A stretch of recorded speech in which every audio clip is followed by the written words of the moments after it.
উত্তাল বাংলাদেশ। পানিহাটিতে বিজেপির রাস্তা অবরোধ। পানিহাটি উৎসবে আসার পথে এই অবরোধেই আটকে পড়লেন তৃণমূল সাংসদ সৌগত রায়ের গাড়ি। তিনি গাড়ি থেকে নেমে শেষ পর্যন্ত অটো ধরে পানিহাটি উৎসবে যান।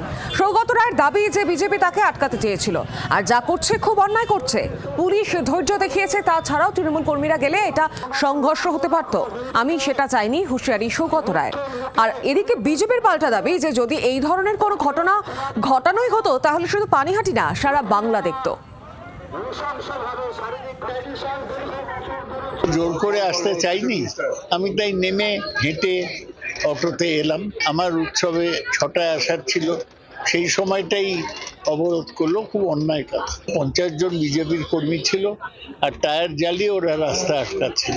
পুলিশ খুব ধৈর্য দেখিয়েছে, পুলিশ কোনো রকম হস্তক্ষেপ করেনি, কিন্তু আমাদের কর্মীরা গেলে সেখানে একটা সংঘর্ষ হতো, ভালো হতো। আপনারা তো তুলে দিতে পারতেন জোর করে, মানে কর্মীরা যেত। 5 মিনিটের কি ছিল 5 মিনিট?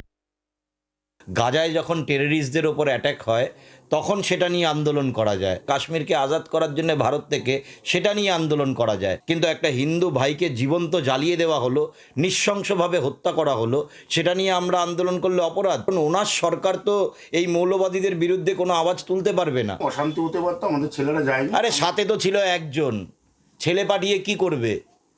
আমাদের আন্দোলন হিন্দুত্বের আন্দোলন ছিল। যদি আজকে উনি এই কাজ করতো তাহলে সারা পানিহাটি না, সারা বাংলা দেখতো যে হিন্দুরা এক হয়ে কি করতে পারে। বাংলার আওয়াজ, বাঙালির আবেগ, জি 24 ঘন্টা।